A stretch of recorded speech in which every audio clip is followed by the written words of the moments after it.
Everybody. We're having a few technical issues this morning because we can't get Deepan to call in. So we're just going to give him a few moments. It's a strange week. It's the last week before half term, and everybody's excited because we finally get a break.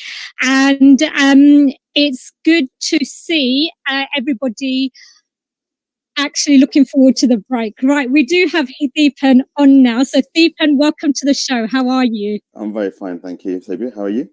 Yeah, I'm very good. Thank you very much. Welcome to the show. Deepan, can you tell us what is your role and how have you been teaching? Okay, I'm a teacher of mathematics. I've been teaching for 10 years now, and I teach from Key Stage 3 all the way up to A-level further mathematics. And have you only worked in one school or have you worked in several? I've worked in several schools, so I've taught across. I mean, I've only taught in the state sector, so I've taught in a range of co-educational schools and all achieving high performing girls' school in London, and I currently teach in a co-ed school as well. Okay, brilliant. And what's it like teaching maths in UK schools? I love it. It's brilliant. It keeps. I love what I do every day. I never see it as boring. I never see it as, oh, it's a job. I actually go into the classroom every day thinking I want to be better than yesterday, and it's just so great when you see students solve questions and do things that you've never thought. When people say, "Oh, there's a limit on their knowledge," no, there's not. When they start solving things and getting grades, it's the best feeling in the world, and I think that's what makes it the best job in the world. So. And did you study for a maths degree? Yes, I did. Yes. Okay.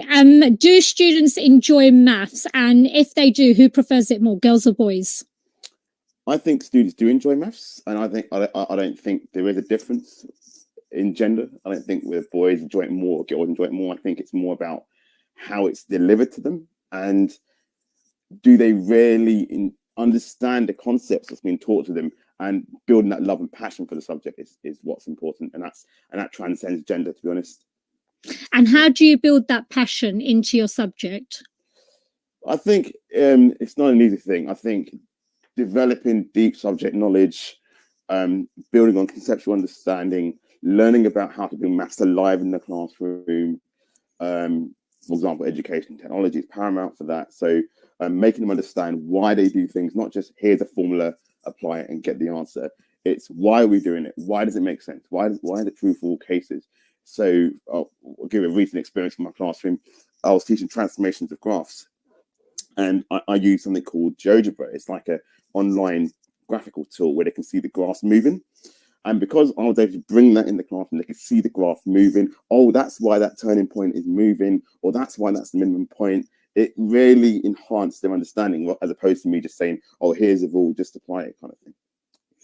Okay, and I'm going to give you my example. When I was at school, yes. I had a really strange experience with maths. I mean, I enjoyed it and I was always good at it. I was always, we had setting at in those days, and I was in the top set. Wow. And but I came out with an okay grade. But I think the person who was teaching us maths, he wasn't a maths specialist. He was a sociologist, but he was teaching maths, which happens in schools sometimes because you've got teachers teaching lots of different subjects. And therefore, I always felt that I lacked a bit of confidence because I don't feel that there were some concepts that were taught in the right way or in a better way that I could have understood it clearly. And therefore, my parents had to get a private tutor. When I was with that private tutor, I felt that my confidence increased. However, during exam time, that private tutor wasn't around, and then I just got a good grade. I didn't get a bad grade, but it was just an average grade.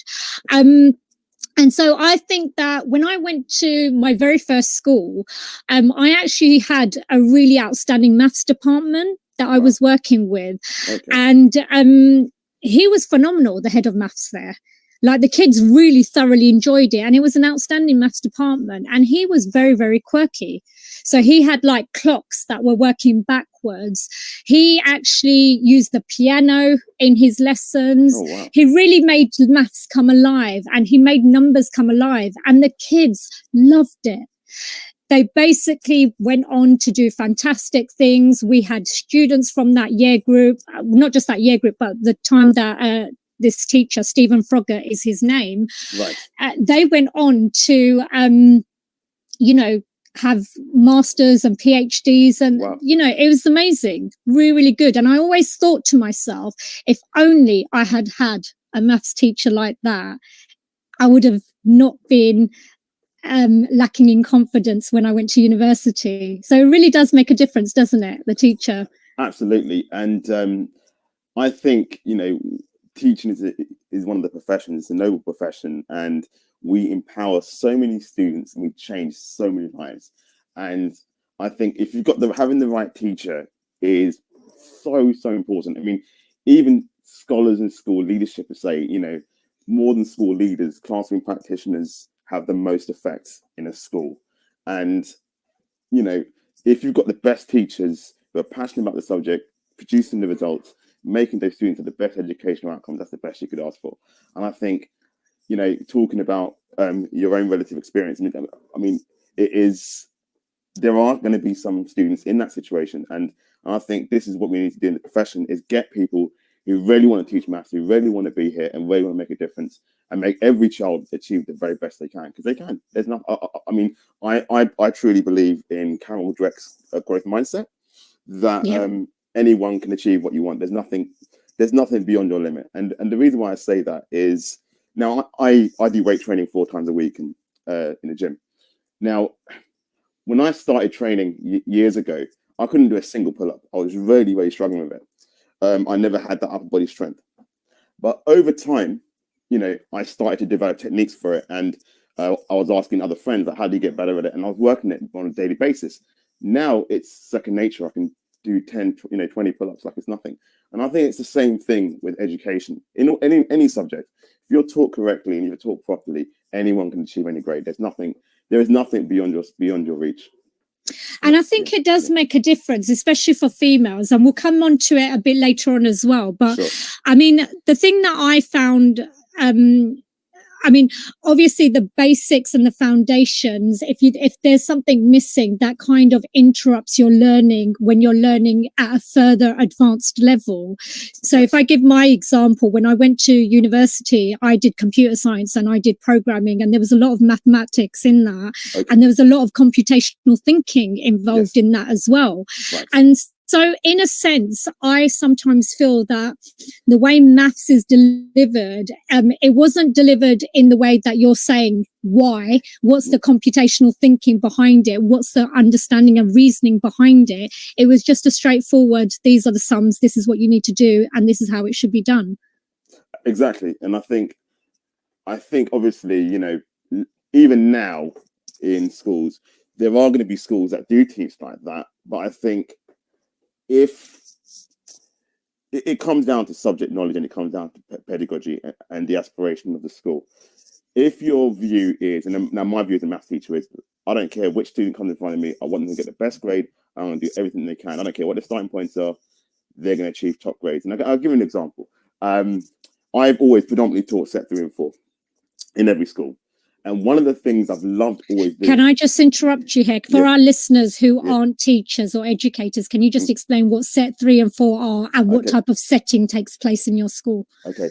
So the majority of schools across the UK, or the schools I've taught at, have always put students into sets. Okay. So based on the maths ability test, they come in a year 7 and their SATs test. In most schools, they'll give them a test and say, right, in half term, we put them into set 1, which is the top ability group. Set 2 and 3 are like middle groups, and then you got set 4, which is like your foundation group. And they're taught relative to that, and students have the opportunity to move up. Now, one of the things I think that's developed me as a teacher. I've always loved teaching the kind of average people that are labeled as low ability, because they're not low ability. I've taught so many students in the lower sets and set 3s who are smashing out grade 7, grade 8 material. They're like, sir, oh my God, is that it? Is that what we've got to do? And I was like, yeah, that's it. And they're like, sir, that can't be grade 8. I'm like, yes, it is grade 8. And I think it's changing that mindset that they can achieve something. They can achieve the top grade. It's not beyond their reach. And I think, so how do you do that? I think it comes with years of experience, and I think it's raising your game in the sense that, okay, my job as a teacher is to make sure that those students in front of me are going to achieve the highest heights, even if they don't believe that in themselves. For example, I had in my first school, there was a student of mine who was in I had a set 4 class, lower set foundation group, right? And I told this student was really good, and he lost self-confidence. Okay, he was a young boy, lost self-confidence, right?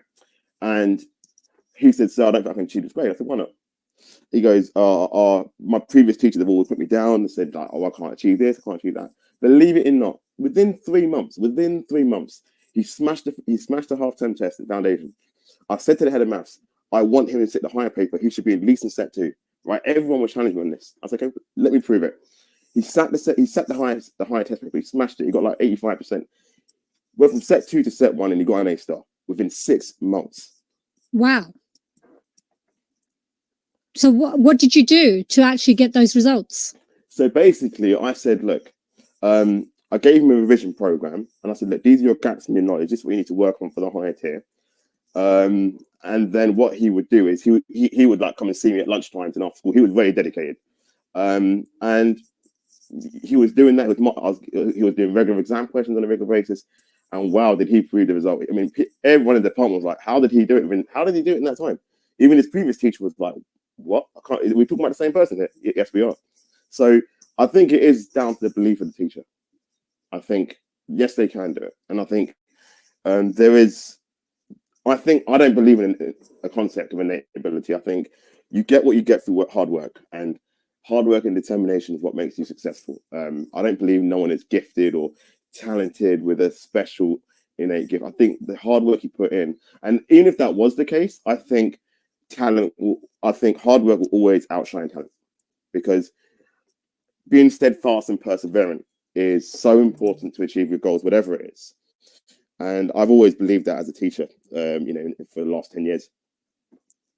And that's great, because obviously you need to have teachers who are invested in students and who do believe in high aspirations, because sometimes, like you said, when students are put in certain sets, if they're still setted, teachers' biases do come into that. And I think, I mean, I'm interested in this thing that, with setting, because obviously there are some schools that are setting and there are some schools that are streaming. What's your opinions on that? I think it's a very difficult question. Whatever the rationale behind the schools are, why they do it, and so on. But I think it's more tradition. I think in the UK we've always done that, but I think it doesn't mean that we have to go by that way of teaching. I think students can move up sets, and and why not? I think there's nothing stopping them from going to achieve the very best. I've taught set 2 students who've got grade 9s. They've outperformed top set, so it doesn't really make a difference at all. Yeah, I find that interesting as well, because I agree that sometimes it's nice to have mixed ability classes, because students can learn from each other. But I do, like you said, there are schools who operate in different ways, and people use different strategies to however to educate students and get the results the way that they want to. Yeah. But maths is such a fundamental thing, maths is fun, but people don't perceive maths as fun, and especially women. And it's surprising that even now, I mean, I was in the education system about 20 years ago in terms of my GCSEs, and even now, 20 years later, the same issues still exist within the education system, and I'm quite surprised by that. Okay, now, funny enough, I actually had the opportunity to teach in a very high achieving girls' school in London, and that really opened my eyes, in the sense that some of those students were some of the best students I've ever taught. The determination, the drive, my subject knowledge had to be to another level. That they would ask me questions like, why does that work? So why does that work? So how is this? And I was like, oh, I better start coming out with real solid explanations that I can't just, can't do this off the cuff. And then my lesson planning had to be to another level, where I was like, okay, I know they can ask me these kind of questions, especially at A-level. It was like, they would ask the hardest questions you'll get in an exam paper. And then, like, the way I normally teach is I like to put an exam question on the board and say, let's solve this. And they would ask the questions, so why are you doing that? How does that work? Why is that working? That doesn't, why can't we do it from this approach? And believe it or not, there was, that was the first time I ever taught A-level further maths. And there was 10 girls in a class, and they were something else. They they apart from one girl got a B, all the rest of them smashed out A's and A stars, and they done maths at Imperial, one done theoretical physics at Cambridge, and she's now done a PhD. She's due to be a professor. And they're probably 10 times better than I am now.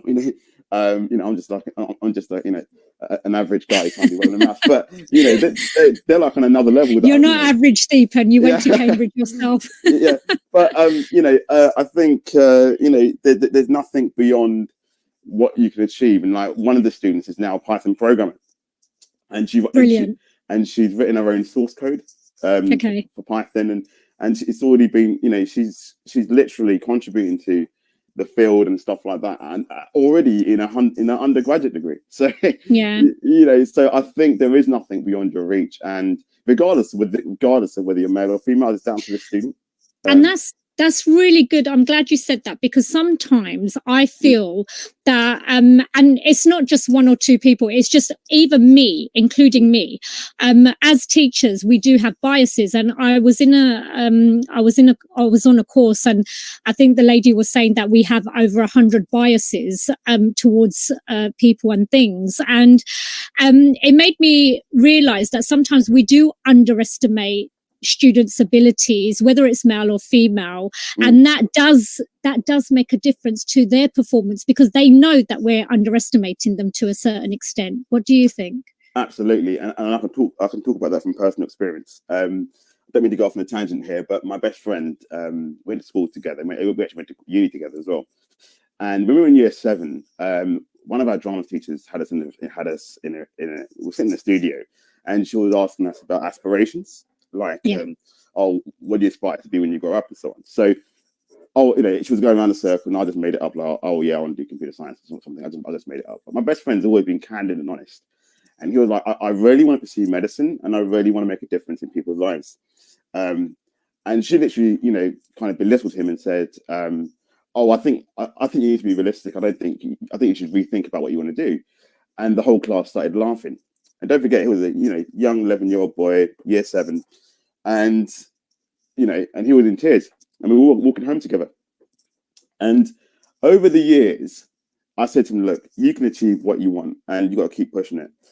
And we were fortunate to go to the same university together. He ended up getting a first-class degree in biochemistry, and then went on to Imperial.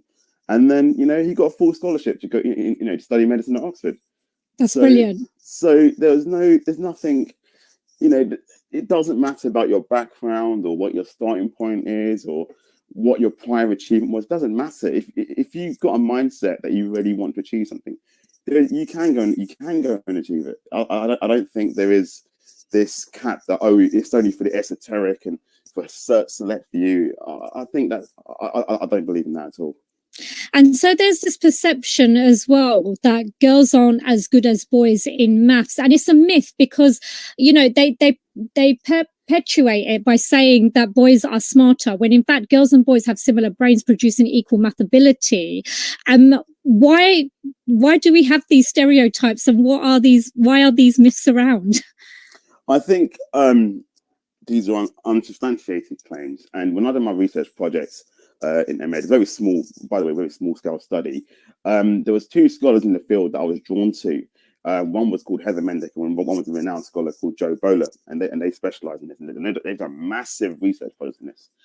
And one of the things they talk about, and they're both math specialists, math teachers, and it was in the context of maths. And one of the things they were saying was the reason why these fallacies exist in society is, 1, they're unsubstantiated, and 2, it's to do with the classroom practice of the teacher, not the student, regardless of whether they're male or female or their prior attainment. None of that, it's got nothing to do with that. And what they were arguing was that it's to do with the pedagogy of the classroom teacher, and they teach in a rote fashion. What that means is, here's a formula, plug in the values, and that's how you get your answer, right? And if they get the question wrong, they're not shown why it's wrong, or they're kind of castigated to feel like they're not good at the subject, and that makes them become apathetic towards maths, and therefore, it's the same for boys and girls, regardless. It will make them apathetic towards maths, and they think, I don't want to continue past past GCSE, and that was an ongoing trend. And I think for a lot of those girls who were in that context might have been in that context where, yes, they did have the ability, but their prior teachers or prior learning experience didn't favor them to shine at their best. Okay, that's interesting because I found an article, and I'm just going to go through some research that I found. So this teacher, she's also an EdTech consultant and teaches maths as well, and said that basically boys are usually more confident, although there's not much to separate math skills on papers between boys and girls. And girls often put their hands up, but they don't in some cases, even when they know the answer, whereas boys will call out with the answers. And she also went on to say that boys often get frustrated with showing they're working out. When they get it wrong, they lack confidence. So when you're addressing misconceptions in the classroom, it becomes difficult sometimes. And then she went on to say that both genders actually go through maths anxiety, which is what you've just explained, that they get frustrated and they switch off. And so she gave some strategies, and it'll be interesting for you to just tell me what you think of these strategies. So she said one of the things she said was that it's really important to have one-to-one sessions within lessons to develop and build confidence, especially for girls. And the other thing she said that she uses is these things called thunks, which are questions where there's normally no actual answer, and it's an open-ended answer that can have multiple responses. And she does that as a do now exercise, right, so that students can all get engaged into it, and it often opens up a debate, encouraging them to question things further. And she said that it's a great way to develop maths mastery in the classroom, and to deepen pupils' understanding. So I thought that was interesting, that she's trying to challenge and stretch the more able and increase engagement. Absolutely. And I think definitely it, I think it is how you put it across in the classroom and how you deliver it. And I mean, for me personally, I can only talk about my own experience. I think I'm a big proponent of AFL, Assessment for Learning, and I've always used mini whiteboards, and I think it works so well, regardless of whether you're in a co-ed school or an all-girls school. Doesn't make a difference. When they start smashing out questions, they can see they're actually getting it right, and the culture that making a mistake is normal. There is nothing wrong with making a mistake. And for example, I might deliberately make a mistake in the classroom and say, all right, for example, I might deliberately put -3 and write -9 there and see who's concentrating. And, regardless whether it's male or female, people are like, sir, that's not right. It should be +9. I'm like, why is it +9? Why can't you -9? And so the way I'll challenge that is I might get a calculator up on the board and say, all right, let me type it in. -3 squared. There you go. You get -9. And then one of them would say, no, it's -3 because minus times a minus is a plus, right? So all these things encourage positivity and deep insight into what they're learning. And I think that is what they need to do. And I think it's the same for boys as well. I think it's not, you can't just pin it on girls. I think it's on boys as well. And I think it's how the teacher delivers that and how it puts it across in the classroom. And also, sorry to interrupt, it's also what you've just said highlights the fact that it allows you as a teacher to adapt your lessons and address misconceptions when they're happening there and then in the classroom. Absolutely. And I think this is the problem. When students, regardless of their prior attainment or regardless of whether they're male or female, that doesn't matter. When they're apathetic towards the subject, I think most of the time, it's due to their prior learning experiences and how it was taught across. Now, I remember there's so many schools I've taught across in the last 10 years. Whenever I've taken a new class, you're always like, oh my God, I've never seen a class before. But then they're like, so I really enjoyed that. Or I love maths now. I didn't like maths last year, but now I really enjoy it this year. Or, I used to like it in year 7, but I really enjoy it now. And I think bringing that passion and bringing that belief, that self-belief that they can achieve something is so vital. It makes all the difference in the classroom. Yes. Yeah, it really does. And like what you said earlier, this article, this lady who wrote it, her name's Jodie Lopez, actually. Right. She actually said exactly what you've said. allow students to fail, because failure means that they can learn from it in the classroom and they can build on it. And she also said that it's really important to get students to record their working out, making sure that you're using things like podcasting or getting them to share their knowledge so that they can explain their understanding of how they've developed their answers. And I thought that was really interesting, because she also goes into the using clear assessments. When you do have an assessment with them, make sure you share them, tell them what their next steps are. You know, they're all strategies that we should be doing in our classroom regularly.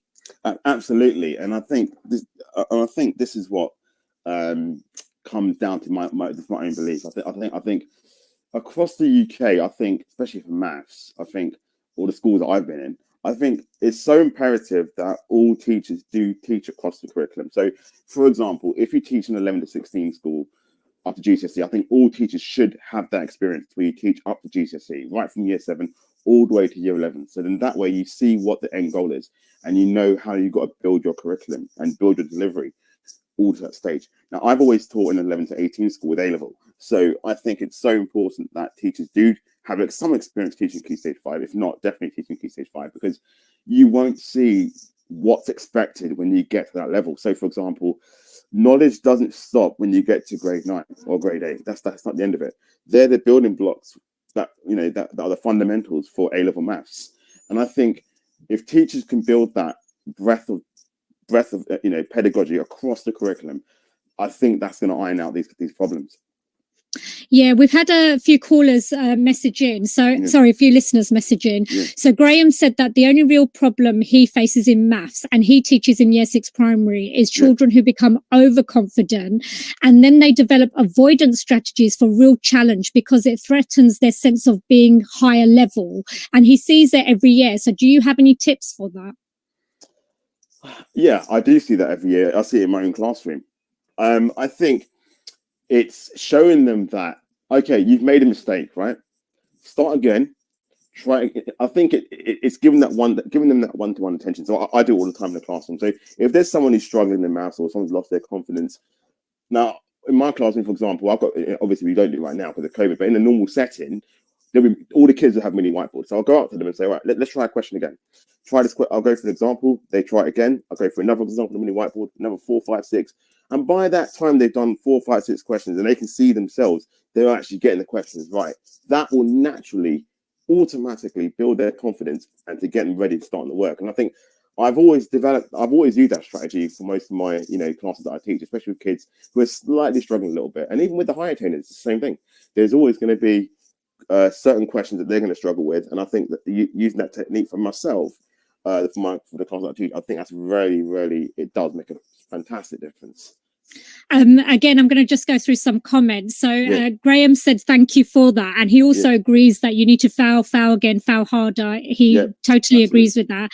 And then we've had Freya saying she's loving listening to this. Positive regard and high expectations for all are really important. So you've got people agreeing with you there. What strategies can we use to encourage especially girls? I mean, it's wonderful to have them all to move further into further maths, but most further maths classes have boys there. How can we get girls more engaged in this? I think it depends on the context of that. I mean, the schools I've always taught at, they've always nowadays, I think the trend is different. I think there has been an equal proportion roughly, but even if that was the case where there was a disparity, it depends on a number of reasons. It could be that maybe these students want to go and do medicine and dentistry where they don't need to do further maths, or they become a lawyer, or they're going to go into I don't know, some other research, or but I think if they are interested in mathematical based careers, which there are a load of careers out there which they can do, I think like what? Can you give us some examples, please? Okay, sure. So you got becoming an actuary. So you apply maths and stats to solve insurance problems, and you predict the outcomes of, like, say for example, why do we apply for car insurance every year? An actuary will calculate what your premium is based on your accident history and say, you haven't had an accident in the last 5 years, this is going to be your price. So an actuary will calculate that, and they do the same thing for annuities and insurance. It's a specialized field, right? So that's one field. They can also work in investment banks as financial analysts or quantitative analysts. Now, funny enough, one of my students, when I was teaching at the all-girls school, she was the best. She was something else. She was phenomenal. She got a place at LSE for this brand new course called Financial Maths and Statistics. She got 3 8 stars in the end, and Wow. yeah, and like literally in maths, she got 100% in every single module. Every single module, like literally Wow. full marks. She was solid. And now I thought I'm still in contact with one of my old colleagues. She actually came back and gave a talk to the year 10s and saying why they should do further maths. And she was saying that this course is a brand new course, and it's all designed to make them a trader in the investment bank, and they learn models about financial mathematics and how it's used in the real life to calculate new derivatives of the finance industry. And literally all of them engaged. And she had so many people, like so many students. You know, this is all girls school, by the way, who are asking her, how can I get in, or can we stay in touch, or what do I have to do? I mean, what modules do I have to do? And then you've got other fields, like right now we're in a COVID pandemic, so biostatistics and epidemiology. The COVID vaccine wouldn't have been released without statistics and research design. So all those kind of fields, all of these students, regardless if they're female or male, they can all go into those kind of fields. And I think bringing professionals from that kind of background to speak to them and show them how they're going to be applying the knowledge that they're learning in the classroom in the real world, making a difference and an impact in the world, is going to make a substantial difference. I've had Jenny just message in, and this is quite funny, really. She says that she has a few girls who want to be surgeons, and this is the first time she's heard any pupil, irrespective of gender, say surgeon. And she asked why, and it turns out they've been watching Grey's Anatomy. Yeah, there you go. And she says it's great when she teaches young children as well. She teaches year 5, and they have ambitions. And I've taught in some really high achieving schools, and like I found it surprising, Jenny, when I went to a few schools that I was doing supply teaching at a while ago, and they were like, they knew what they wanted to do straight away. Like my year 7s and my year 8s knew exactly what occupation they were going to go into. And I found that strange, because when I come into a normal comprehensive and I ask them, they have absolutely no clue. So thank you for that comment, Jenny. Is that how it is with you as well, Deepan? Yeah, well, I think, the schools I've always taught at, I mean, I think I was in that same predicament myself when I was that age. I didn't know, like my best friend knew he always wanted to become a medical doctor. He knew that from the age of year 7. I never really knew what I wanted to do, but I just knew I just loved maths and I liked doing it. And I was always helping people and to achieve their best. And the same thing at university as well. And I kind of had an inclination that I wanted to go into teaching, but it only really became apparent in my 3rd year. But I think that's perfectly fine to not know what you don't want to do. I think different people will realize that at different stages in their life. And I think the pressure where students have to know what career path they're definitely going to do. I think what matters to me, and I always tell this as a form tutor, I always say to students, all what matters at this moment in time is getting the best GCSE grades you can, the best A-level grades you can, and finding a degree that you're going to be passionate about and that you're really going to enjoy it and thrive to do well in it. And I've always believed in that, because I think your career path will unfold when the time is right. But that's just my perspective on it. Great, thank you. So do you think, just to finish off with this section, do you think that the way maths is being taught in the UK, can we make changes to it? Is there anything that we need to be thinking of as educators that we need to be doing differently? I think one of the things that definitely need to be implemented, I think definitely in a lot of secondary schools myself, is we need to invest in a lot more in subject-specific CPD. So, for example, what does that mean? So if I take Key Stage 5, for example, there's always a situation, I've always seen myself in a situation or teaching in a school where, oh, that teacher can teach mechanics, but they can't teach stats. They can teach stats, but they can't teach mechanics. They can teach the regular A-level, but they can't teach further maths A-level, whatever it is. And I think there should be experts within each department where teachers with less experience or teachers with experience who've never taught that module before can go up to those teachers and be trained, get that subject knowledge and that pedagogy and how to get the best outcomes. And I think that will build strong departments within the faculty that you're in. And I think all colleagues have to get full confidence to teach the subject across a broad breadth of the curriculum, across all key stages. I think that's so imperative. Like we say as teachers, we say to kids, right? We're not going to cap your learning, right? And so I think in the same thing for teachers, we should not cap our pedagogy. We should not say, okay, I'm only going to teach up to key stage 3. Why not? Push yourself to try and teach to the top. Teach the grade 9 stuff, teach the key stage 4 stuff. Get your lower kids getting grade B's and A's. Why not? You need to experience that. You need to see that yourself, to see that, yes, these kids can get the grades, right? Or if you've never taught A-level, go in there, learn how to teach it, and get in there and start teaching. And I think that's going to really drive things forward. I totally agree with you with the subject knowledge in terms of, especially in science and maths and other subjects where teachers say, oh, I've only can teach chemistry, or I can only teach biology. You should be able to teach all of it, because obviously when you do A-levels, I did biology, chemistry and computing at A-levels, and I know that I could possibly pick it up and still teach it. And I think that's what's important, where your knowledge is good, you should be able to go back and refresh it or take taster courses in order to get yourself up to that standard and take additional CPD if required. Yeah, exactly. And I think this is what the problem is. I think if departments, for example, had specialists who were, whether you've got specialists that can teach all of it and they've been teaching for years, I think they should be training the other teachers who are not as experienced to really thrive and bring the department up. And I think that's what's going to make the difference. Brilliant. Thank you so much, Deepan. Right, let's move on. The pandemic. Yeah. We've all had our different experiences with remote learning. How have you coped during the pandemic, and what has your workload been like? I think, March last year, really, it was a shock to the whole system, really. But I think I had to just crack on with the online learning. I had to get grips with Microsoft Teams. I had to adapt my teaching to okay, it's online now, so it's not going to resemble the classroom. So first it was it was a bit daunting, but after 2-3 days, I think I just managed to adapt to it quite quickly.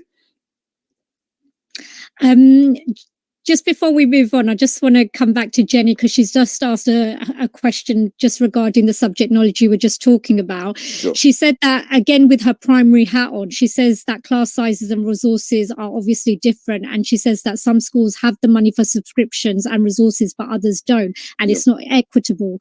And she says class sizes are another issue. So, for example, you've got 33 pupils to one teacher in one of the classes she has and no TAs.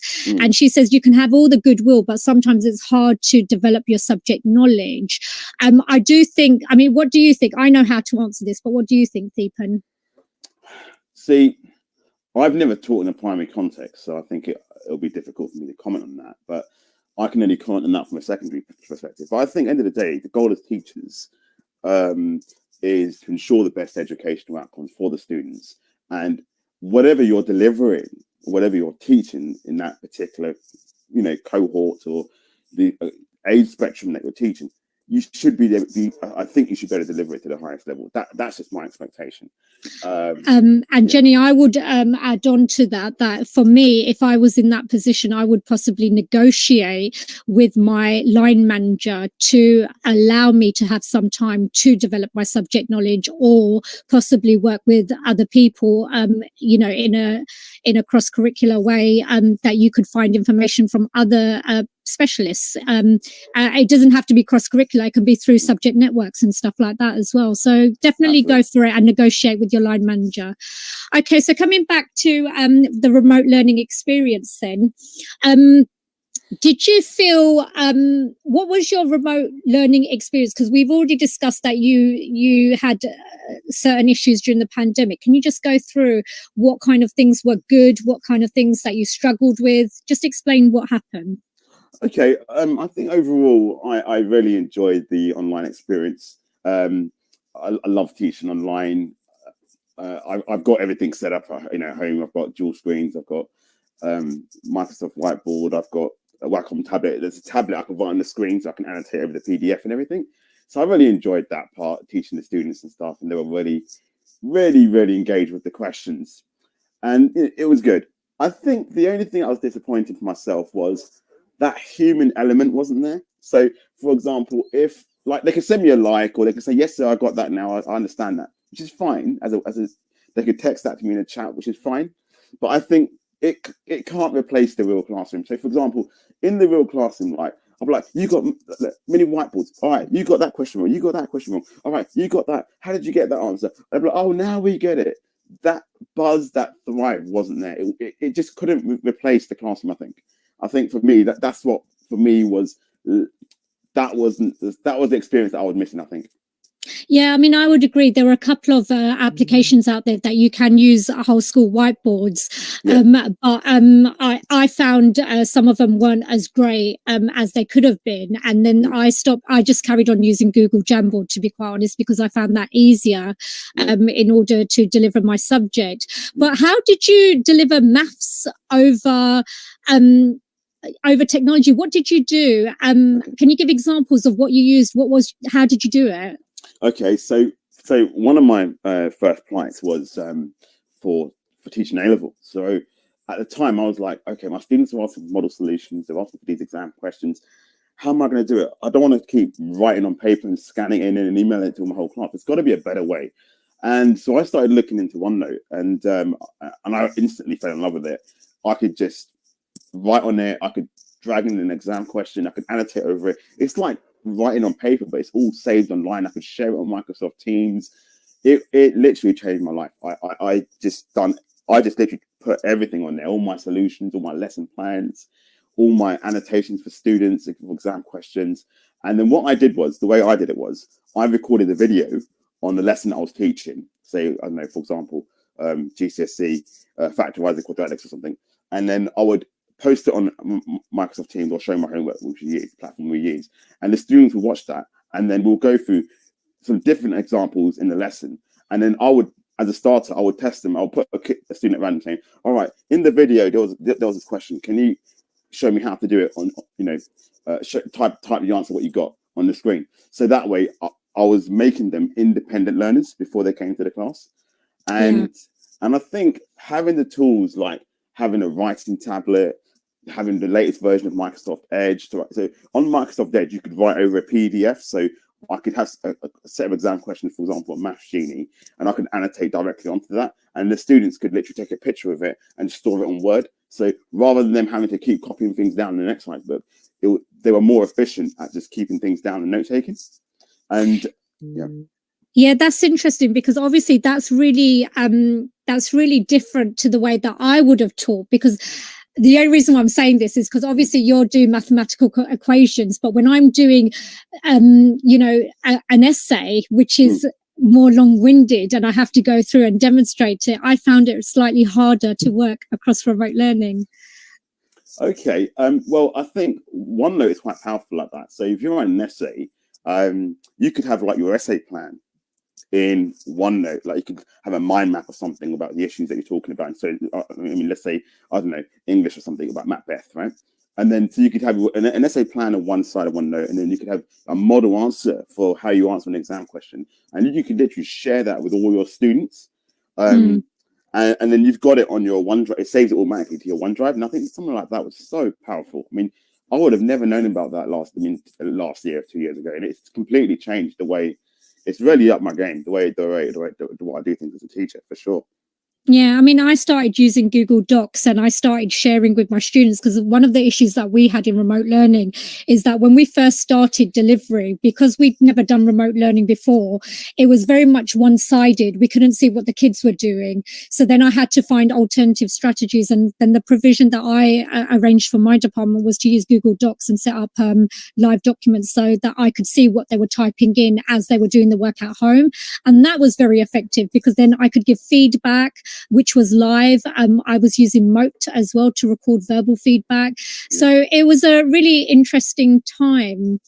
Do you think that your students are able to continue working in this hybrid way now? Like, were they familiar beforehand, or did you not have much experience? What was your situation like in your school? I think the students adapted it fine. They were well versed in the technology. Some of them were way swifter than I was. They knew how to do this. Like, for example, I remember I had to keep logging on to the same Maths Genie website. And that, sir, press that key button, save it, and you want to keep doing that. I was like, oh, I didn't know that. So they were very adept. They were very adept using technology, and they were very, very good. So then it does come down to different types of schools and the context that you're in, because obviously the students that I work with, they come from a disadvantaged area and they struggled with the technology. Okay. So, but then, you know, every school did have a different experience. And I think this is what's important to highlight, because like we didn't have the school that I'm currently in didn't even have an e-learning platform in place. So it took us ages to get that into place. We were literally beginning from scratch in this school. But your school already had things in place, presumably, so they were able to get the hang of it much quicker, weren't they? Very quickly, right from day one, ground going. They were all on board with it. Microsoft Teams. I think hats off to the pastoral team. They were solid. They were rock solid. And I think it was, and you know, the senior management were superstars, and head of years, I've got to say, they were superstars. They were literally the kids that didn't have Wi-Fi. Literally, they'll print out all the resources and go to their houses and literally hand deliver all this material. And I thought, wow, I'm so blessed to be where I am now. So yeah. That's really good. And what did the school do to support with well-being for you, the staff, and also the students? I think our place is really unique, and I'm really blessed to be there. I think the staff well-being was brilliant. I mean, we'll always have, like, colleagues will always get together and talk about things and how's everything going, how are you coping with that. And unfortunately, you know, there have been bereavements across people's families, and I think we have, because people's parents or relatives have passed away due to COVID. And I think we've been so strong as a workforce, has been there for each other, been very understanding. I'm just so grateful. I mean, I'm in a place like that. And I think even one of my students, you know, one of her father passed away. And the first thing I said to her was, you know what, as your teacher, I'm here for you. Okay. You want to talk to any of your teachers about anything? If you're having a difficult time, we're here for you. We're going to help you get through it. And the resilience that some of these students have gone through and what they've achieved, to it, you know, it's such a. I mean, I've never been through anything like that in life. Like, I've never been through having one of my parents passed away through my A levels, and you got the pressure of getting to university. So some of the resilience that these students have developed is absolutely amazing. Yeah, I would agree with that. I'm quite working together in teams really does make a difference, and the overwhelming response that we had in our school as well was a really good thing.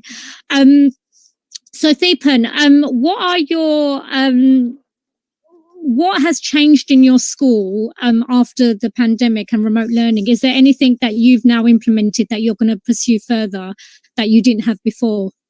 Yeah, definitely. I mean, I think if I look at my own practice 2 years ago, or before pre-COVID, I was always walking around with a big orange mechanics folder of all my exam questions, and the thing, I'm quite, when you're moving around classrooms, when you're moving lessons, I used to always leave it in one class and think, oh my god, I've left it, and you're always panicking, thinking, I hope someone doesn't misplace it. That's all my notes. I'm going to lose it. Whereas now, COVID has taught me like to use OneNote. I've got everything in OneDrive. I can access it from any computer. I can reorganize things. It's made me so much more efficient as a teacher, for sure. Yeah, and I guess it's made us all resilient as well, because we've all had to work under stressful conditions. We've had to firefight. We've had lots of different issues to deal with. And yeah, it does make us resilient as well as educators. So what are your plans for the future, Deepan? Okay, I think for me, plans for the future is, first of all, most importantly, paramount, is to develop my subject knowledge to produce, to teach across all of maths, all the modules. I've always wanted to do that, which I'm getting there, and also learning the pedagogical techniques to produce the best results. I think that's such an important aspiration I have, and I think I'm quite fortunate where I am, because I'm in a department where I've got some really outstanding colleagues. They've been teaching there for like 30 years, 25 years, and they're just absolutely simply amazing what they do. I think, wow, I wish I could teach like that. And if I can learn from them, learn how, if I can pick up what they're doing or try and get trained up by them, I would love to be at that level.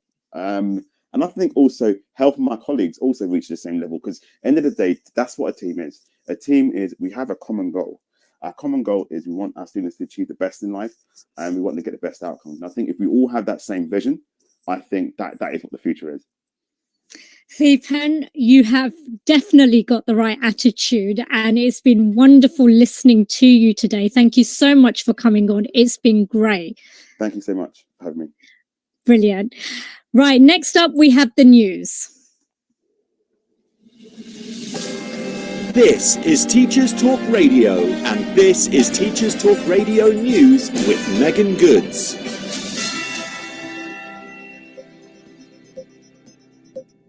This is your latest Teachers Talk Radio News.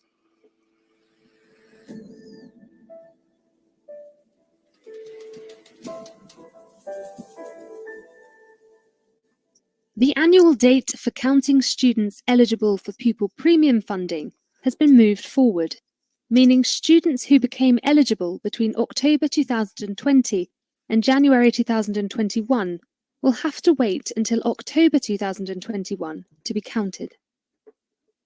Schools face losses of almost £118 million of funding as a result.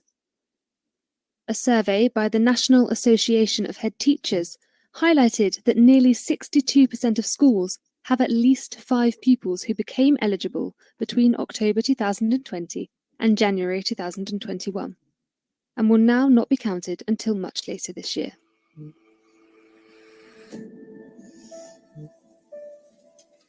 Philip Wright, Director General of Exam Board Representative JCQ, is facing backlash from overworked and overtired teachers following an article published in Schools Week. In the article, Wright said exam boards had been working harder than ever, and their work was simply just not immediately visible. He also appealed to teachers by saying he recognised the enormous responsibility placed on schools and colleges and its implications for teacher workload.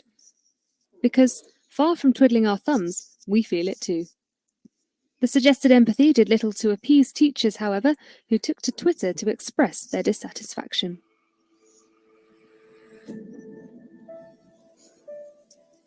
Ofsted's annual parent survey has shown that 87% of parents think that their child's school has handled the pandemic well. 7 in 10 parents also said they had received guidance or training from their child's school to help support remote education at home. Around 2/3 of those questioned, however, did state that they were worried about their child's learning loss and mental health. That was your daily education news briefing.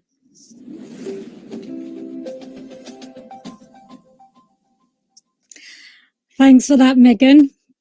Right, okay, I'd really like listeners to be texting and calling in today, because my next part of the show is going to be hopefully interactive. This week I did cover in another teacher's room, and I was surprised because he had plants all over his windowsill and it looked absolutely gorgeous. And it reminded me of my childhood, because I used to do gardening with my dad, and I used to grow vegetables. We used to plant flowers. I'd take part in watering, cleaning, planting. I was involved in everything. And it was really interesting because we actually do have a gardening club at school, and my early memories from primary school were always fun as well. I was actually part of the gardening club as well. And we planted an apple tree and all sorts of different plants, and we also used to incubate eggs to hatch chickens. And I know that still happens in schools now, and I think it comes from that typical nurturing personality that educators have, which I absolutely love. And I think gardening is definitely the type of activity which usually gets passed down from others, just like it did with my dad and my teachers. And it still continues in primary schools, but it doesn't happen so much in secondary schools. Now, we're lucky we have a gardening club in our secondary school. So I'd be really interested to find out if there are any other secondary educators here who still have gardening clubs in their schools. We have a teacher who still encourages it. And we have a tiny patch where students can plant their own flowers and plants, and they actually do it regularly. I think it's great for students who don't have access to gardens. We have a lot of disadvantaged students, so a lot of them live in places where they don't have access to a garden. During the pandemic, one of the issues was that students needed to come back to schools because of the fact that they didn't have any outdoor places that they could go to, and it wasn't great for mental health and well-being. And so for us, it's been fantastic because our kids really do enjoy it. And after they've done their gardening and everything, they usually end up having fresh mint tea in the food tech room. And that mint is from the actual garden that they're in. I still think that we still need to have these activities in schools. What are your thoughts? Do you still have a gardening club in school, in secondary schools? I'd really like if listeners could message in and let me know. I think it's really important for students to be growing their own food. Should it be part of the curriculum? It's already embedded in parts of different areas of the curriculum, but should we be looking at it in a different way? It really does help schools, staff and communities to live more sustainably. It helps students in terms of benefits. It helps students to acquire skills and knowledge. And it helps them to understand and appreciate the environment. It improves their health and well-being. It increases participation in school and the wider community, and that's due to the fact that we're encouraging positive values and behaviours through that. And when I was looking, it said that approximately 1.5 million primary school children are taking part in gardening activities, but there are over 5 million who are gardening, but not necessarily from secondary schools. They're probably doing it in home or additional clubs. And that's also due to the Royal Horticultural Society, who regularly run their campaign. And they have a weekly National Children's Gardening Week, which I wasn't aware of because I normally go to the RHS gardening shows, but I didn't know they had a children's one. And that's happening between the 25th of May and 2nd of June. And it's actually coming up this week, in fact. I'm not sure if it's going ahead this year with the situation we're in, but it does take place normally around this time. And I used to love growing herbs, vegetables, trees and plants, and I still do actually. I've still got an olive tree, I've got a lemon tree, and I've got a little chili plant as well. But my own experiences were really good with regards to this, and that's because I had really good neighbours who I used to go round to their house when I was a child, and we had a pond. They had a pond, and we used to get involved with feeding the fish and looking after the area that they were in. And I also went to a really good school that had really good facilities, and my childhood memories are really, really good with this because I went to a normal state school. It was a normal comprehensive. It wasn't anything extra, but our facilities were really good. We had tennis courts. We had a really huge hockey pitch.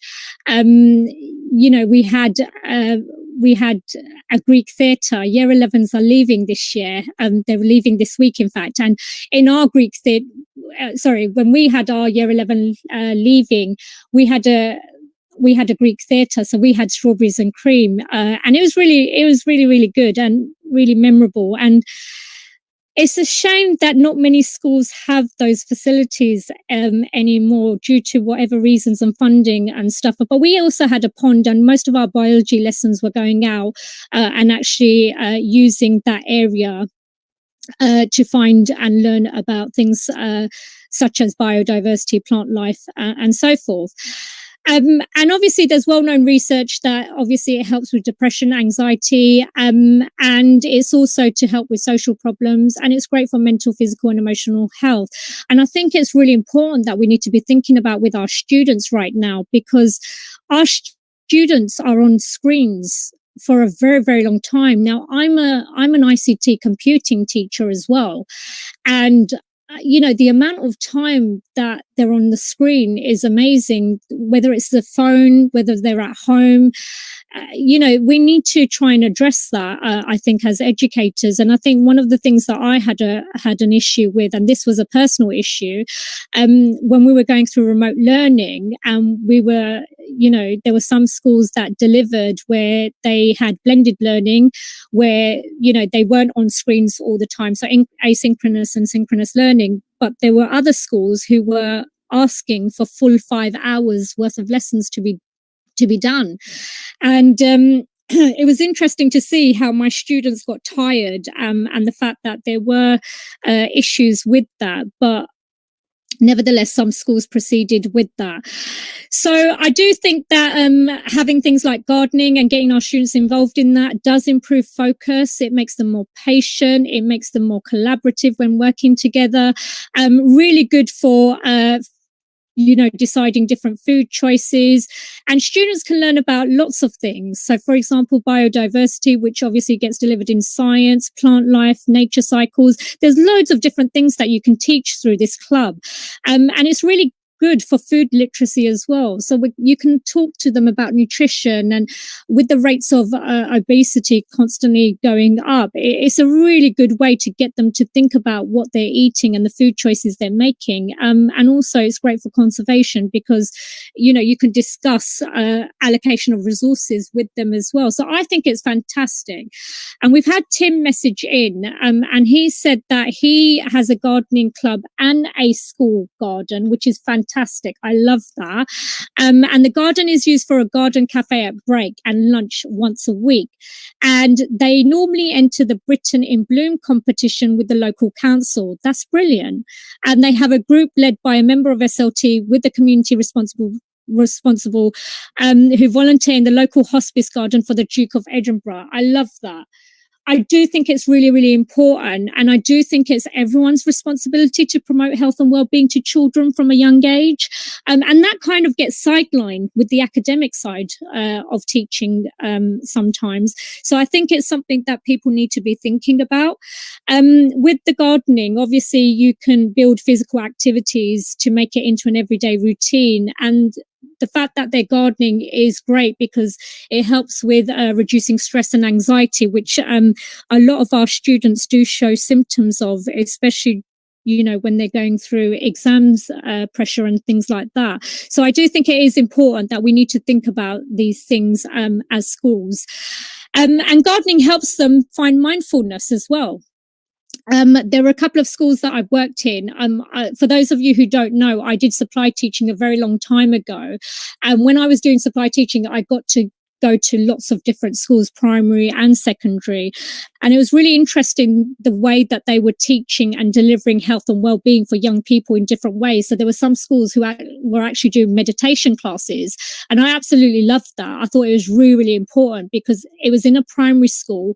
It helped the students to focus before they even developed their learning skills at the beginning of the day. So I thought that was brilliant. And, like I said, lots of different schools have different varieties, but mostly when I went into secondary schools, I didn't see them engaged in many activities like this. So gardening helps them find mindfulness. It helps them to relax because the gardening processes are short and quick. I know that because I'm an avid gardener myself. It helps with imagination and creativity. It gives them a sense of ownership as well.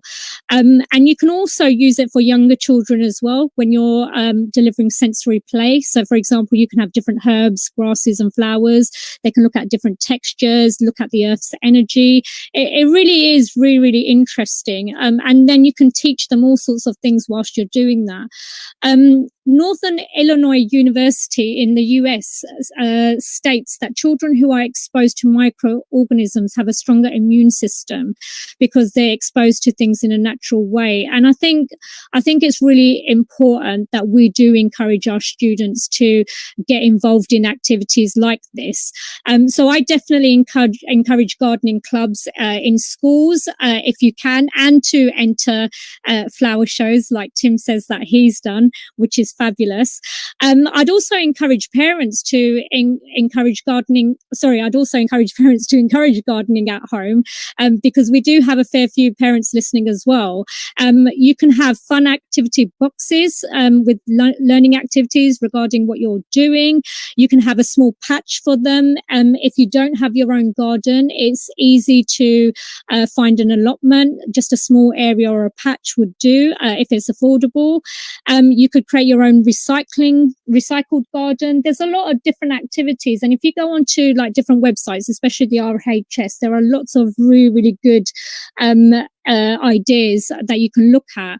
And, you know, it does make a difference, because when we're teaching gardening at school and we're delivering these enrichment opportunities, we do, as educators, have the ability to influence their family shopping habits and meal choices as well, which is a good thing, because I think we're not just here for our students, we are here for our communities. And obviously everyone has a choice in how they, you know, live their lives and what lifestyles they have, but it would be good to encourage and promote things you know, that are healthy, and they also get extra outdoor exercise as well. So why am I going on about this so much? Why is she talking about gardening and health and all this? Well, I suffered from exhaustion before the pandemic. I was always tired. I have a huge role and it takes up most of my time, and I felt lethargic all the time. I didn't feel happy. I was just literally really exhausted, and so I went on a health kick. And when the pandemic happened, I thought that's a perfect opportunity to try something new. So I cut out all junk food and sugar because I'd gone on a vegan diet a few years ago earlier, and that worked really well. So I thought, let me do it again. And I'm not really good with things like this. I'm not, I procrastinate. I'm not good at forming habits. I stopped after a while. And so, yeah, I cut out junk and I cut out all sugar. And I now walk 2 hours a day regularly after school, because I found, and I've been doing this for over a year now, I found walking really helps with stress. And it really helps with your thinking ability. You become much more clear thinker. It allows you to really de-stress yourself as a person and relax. And I tracked my calories and my weight went down, and I have more energy and strength now than I have ever done in my teaching career. And I'm running around the whole school. So unfortunately, we as teachers, I'm up and down because of the bubbles. We're walking around school. We don't have our own classrooms, and I don't feel as tired anymore. Whereas had I not taken these steps, I would have been exhausted. So I really do encourage people to think about that. And it's the same for our students as well. One school that I worked in, we had the army come in, and I thought that was a fabulous initiative to get health and fitness going in schools. Basically, the army used to come in and they used to do all sorts of drills with our students. And obviously, some of them were out of shape and they were unfit, but they managed to get through them. And it was just a really good opportunity to, think about health and well-being for young people. And I've actually done army boot camp training, and I found it hard. So it does take real stamina, and I was really proud of our kids who did that. We've had a message coming in saying that gardening is a good foundation to build and protect our environment for future generations. Yes, I would agree with that. We are stewards. Some of us do see ourselves as that, and it is good to encourage young people to get involved with clubs and activities like this. So that's my session for gardening today, and I really do hope that in secondary schools that we can start seeing some more.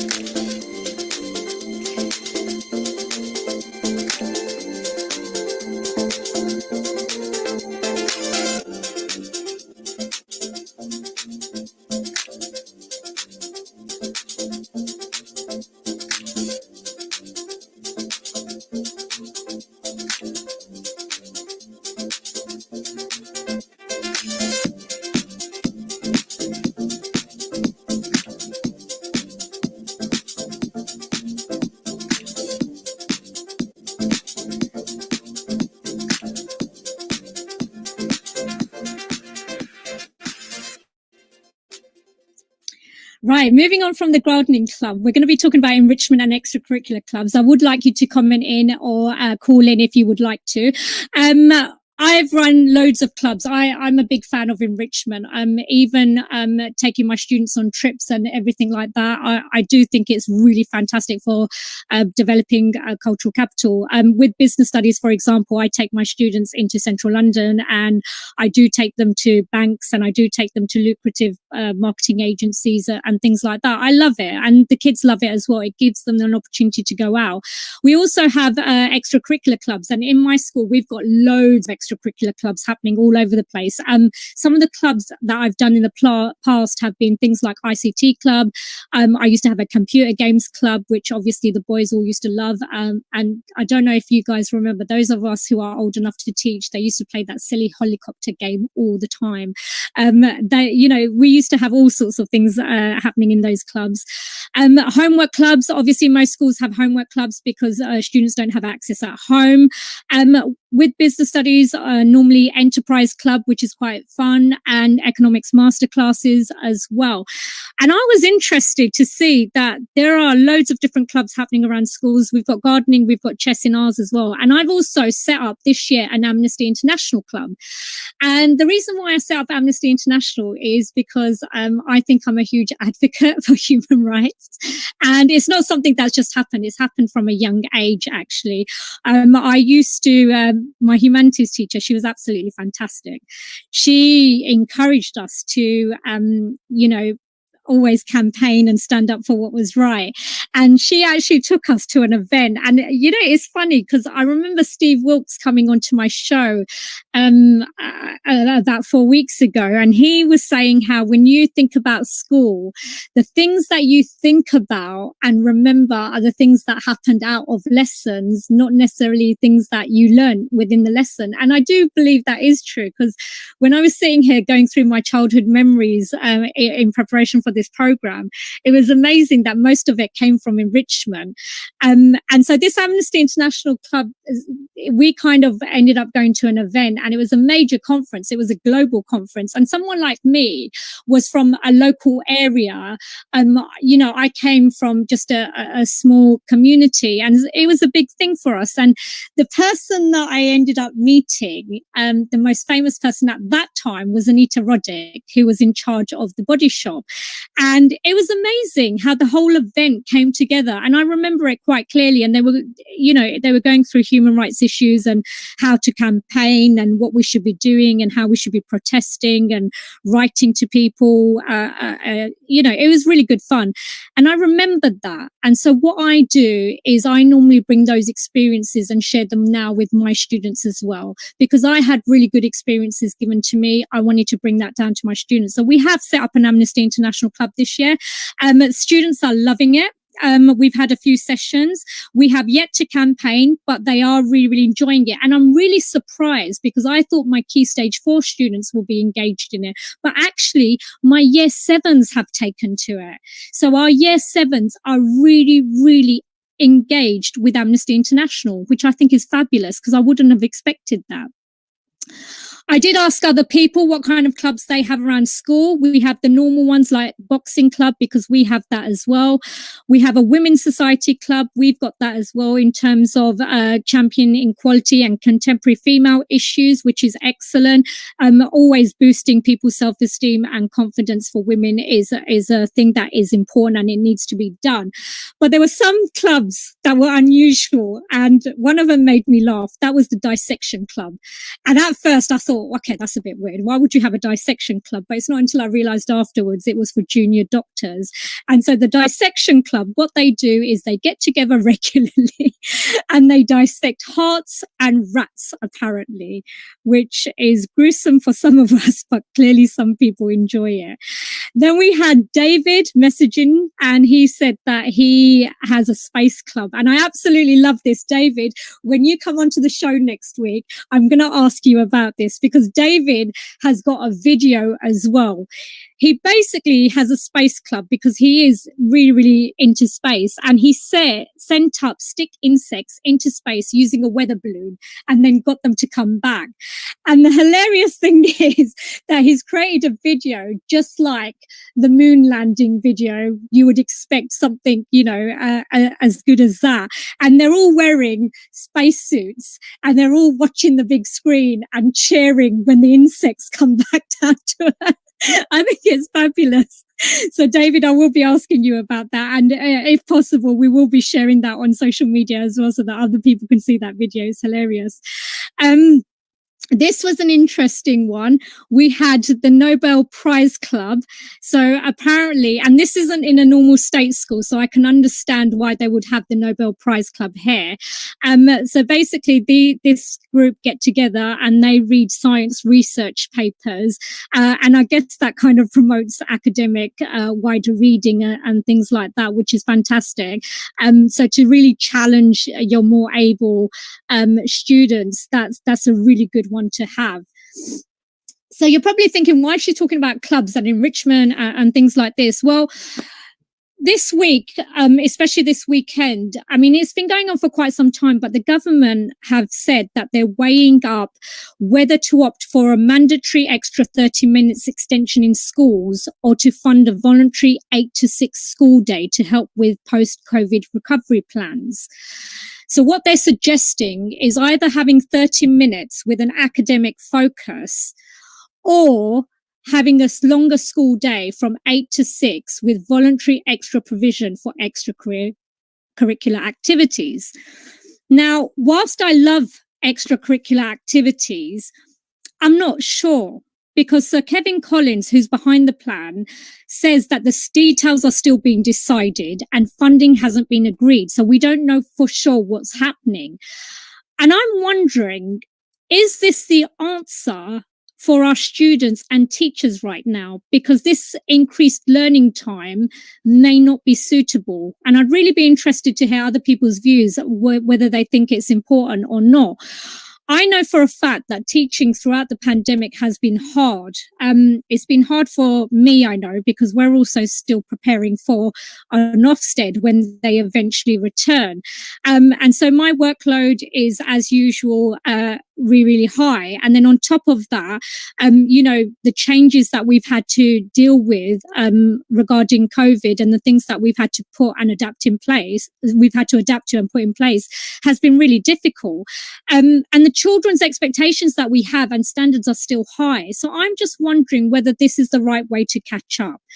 The other thing that I'm thinking is, do we even need to catch up? And if so, what will we be catching up with if everyone has gone through different school experiences?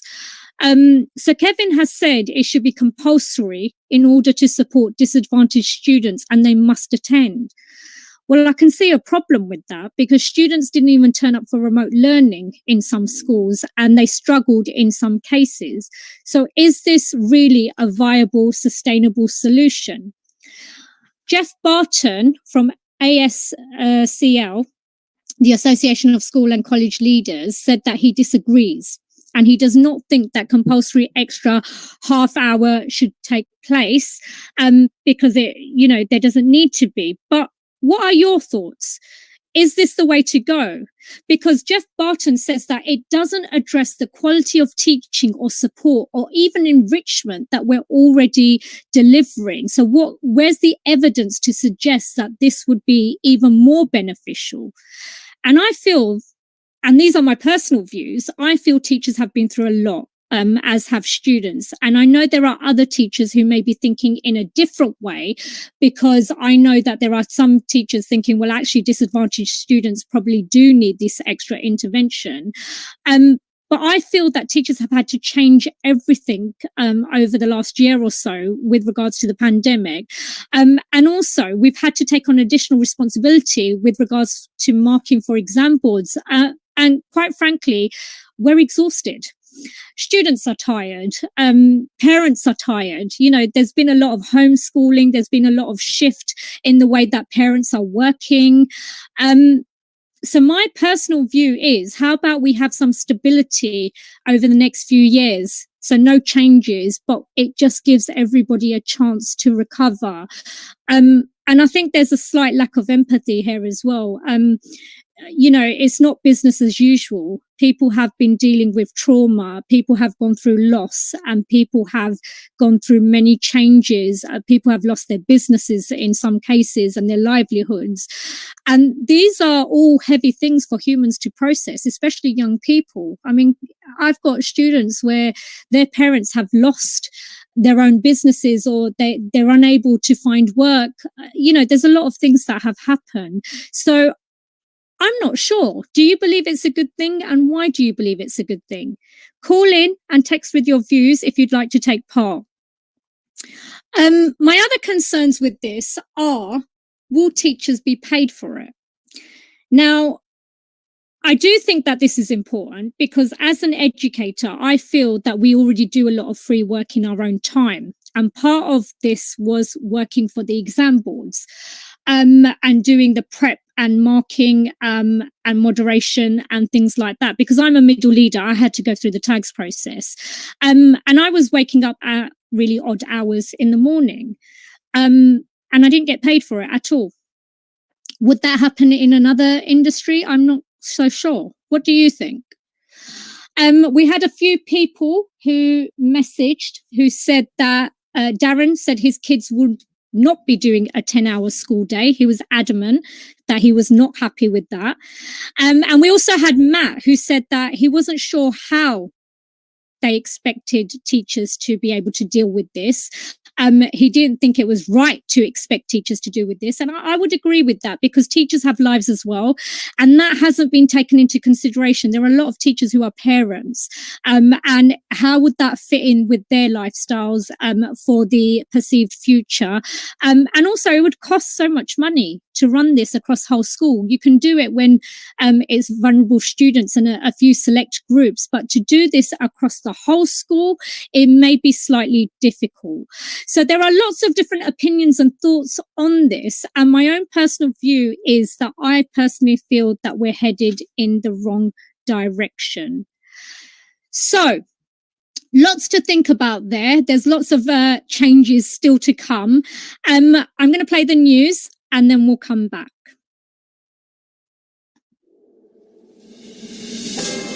This is Teachers Talk Radio, and this is Teachers Talk Radio News with Megan Goods.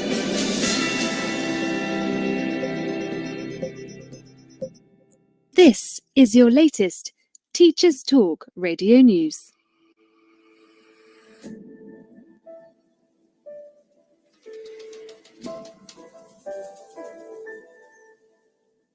The annual date for counting students eligible for pupil premium funding has been moved forward, meaning students who became eligible between October 2020 and January 2021 will have to wait until October 2021 to be counted.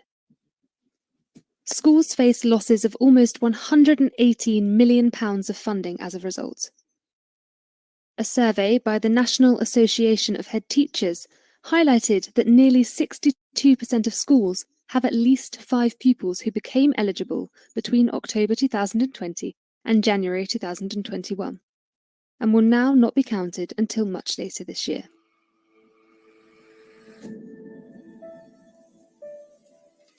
Philip Wright, Director General of Exam Board Representative JCQ, is facing backlash from overworked and overtired teachers following an article published in Schools Week. In the article, Wright said exam boards had been working harder than ever, and their work was simply just not immediately visible.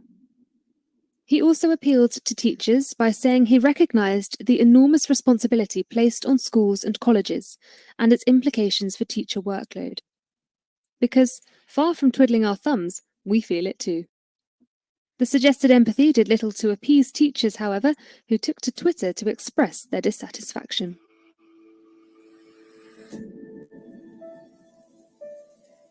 Ofsted's annual parent survey has shown that 87% of parents think that their child's school has handled the pandemic well.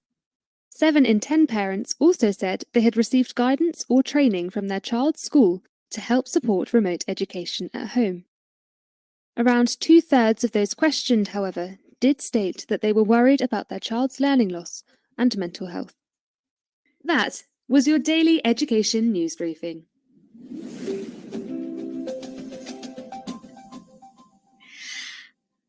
Thanks for that, Megan. Isn't Megan great at hosting the news?